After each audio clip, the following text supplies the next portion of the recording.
morning, guys. I figured I'd hop on here really quick and take a quick video of unrolling hay and the process for setting it down. The cows had a little bit of hay left over from the night before last, but we're expecting some rain on Thursday, and so I'm wanting to unroll some hay ahead of time so I don't have to fight with it during the rain. This is about just over half of our herd is in this pasture. They've been going through a bale every day and a half, give or take, and they're doing great for middle of January. But yeah, so this is our bale unroller. I have some more videos I'd like to get shot of it and kind of what we use it for. It's not the most efficient compared to using like a 3-point bale unroller for picking it up and such, but it works good for us because on days where I need to use the truck quick on the way into work or whatever I have going on, I can just hook on with this instead of having to take the tractor and use it to bring a bale out here, unroll it, drive on the road and everything, and then go back and park it when I'm done, just hop back in the truck. But it's a pretty simple process. So the first thing I'll do is just take like any utility knife like this, and I'll go make a quick strip across the bale, and then we'll take the net wrap. Sorry guys. Take the net wrap, pull it over the top.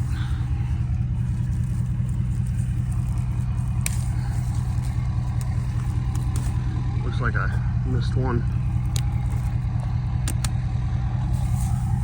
cord. Anyway, take it over the top, pull it down low on the bale. And one of the big things I found that helps a lot is when I go to this side, making sure that I don't have any high points that are kind of barely connected, because by the time it goes halfway around the circle, that little bit of extra resistance when I go to pull out the net wrap is a little bit tough to pull out, and sometimes will tear it. You can pull on it harder than the net wrap can handle sometimes, and then you're kind of out of luck because it's stuck under the bale when you tear a piece out. But let's see if I can set this up for you guys so you can see it. I'll grab here and just go to pull it out. Sometimes, depending on the ground and where it's contacting, like if I've got a high spot under the bale itself, it'll give me a little bit more resistance like it did there. That's kind of on the more difficult end of what it takes to pull it out of there. And then some people disconnect, like on the Greg Judy style bale unrollers like this, some people disconnect the winch and everything there. I found that if sorry, it's kind of difficult with one hand. If I just unlatch it and then pull out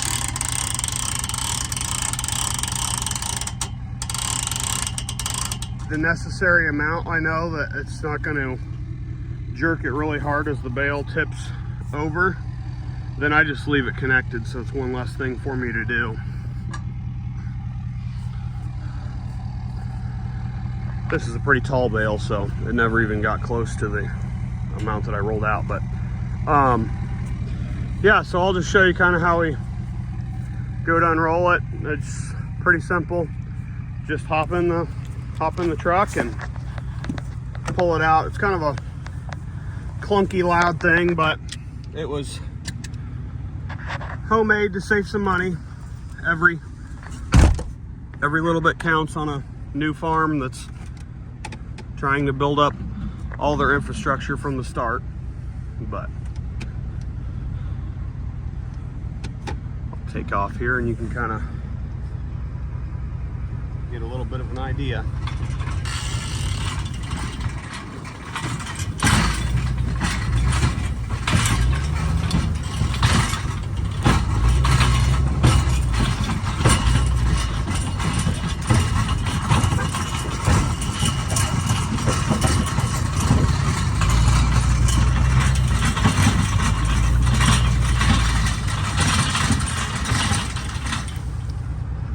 That's all there was there. Sorry for the little horn bump. I was trying to lean out the truck as much as possible so you guys could get a decent view. So yeah, I'm not sure that the geometry of my build is quite the same as Greg's. This is obviously, I didn't have anything to measure when I built it. It was just kind of eyeballing roughly what it looked like it would be, and then getting it as close as I could get.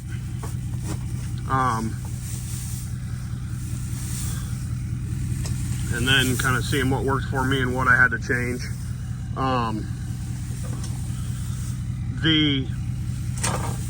Pull this last little bit off. It's sometimes kind of stubborn.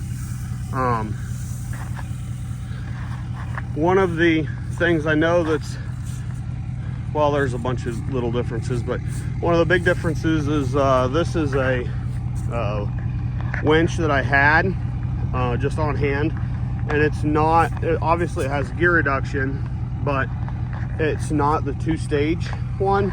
This is a smaller, lighter capacity crank, and I know that it's difficult for me to crank, so like my wife or anyone of equivalent size to her or children would definitely struggle with it. And the handle is not something you can disconnect like they have on the 2-speed ones. I don't like this, and this can be kind of dangerous. I've been smacked pretty hard with this handle, putting my hand in the wrong spot or the paw not catching, and it will swing around sometimes, and it's pretty violent. It can really smack you, especially when I'm primarily unrolling hay during the cold weather. It really smarts for sure, and I can see it really hurting someone of smaller stature that was down closer to it. That's one of the big things that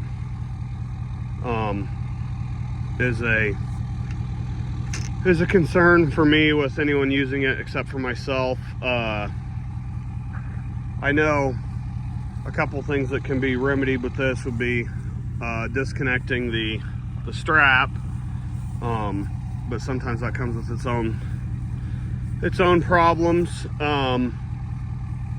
and just not being as efficient. But one of the main things that would protect you is being able to disconnect the handle. As you can tell here, I've put a fair bit of leverage on this in the past. This is supposed to be a like a hole that's notched in here, and just because of the amount of torque I've had to put on it cranking it, it's kind of gotten wallered out a little bit, more than just a little bit, I suppose. But it's worked good for us. This is our second full year using it, and we unrolled around 100 bales last year, and this year we're on track for 100 and 130, 140, give or take. So it gets used consistently, but I just figured I'd give a little bit of a rundown on it and kind of show you what I came up with. Yeah, it was kind of a homemade job a week before I needed to use it, which was actually 2 weeks after I needed it, but kind of one of those I need it done now deals. So I think it turned out pretty good for the most part. This is obviously the first one I've ever made, so it's kind of a rough deal, but it functions well and gives me the ability to unroll hay with my truck, as well as a tractor or whatever else I have available to me when I need to run out and get chores done really quick. And it can kind of make it flex into using different things to feed animals based on kind of what the ground's doing and what kind of moisture we have.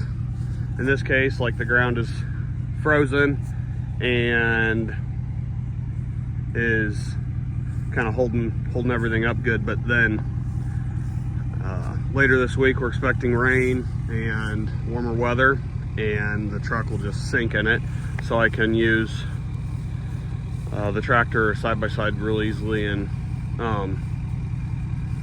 be able to get around when I'm gonna sink otherwise. But I'll get out of here. I gotta get running and get some other work done and feed another group of cattle. But I just figured I'd kind of show you how it was used on the truck, and one of the reasons we use it even when there's some difficulties and shortcomings with using a trailered bale unroller rather than like a hydraulic 3-point bale unroller. But that's all for today. I'll hop off of here with one of our 2-year-old heifers, and we're excited to see a calf out of her. This is one of the first born and raised on our farm cows that's going to calve, and we're excited to see what she produces. But you guys have a great day and stay warm. Bye.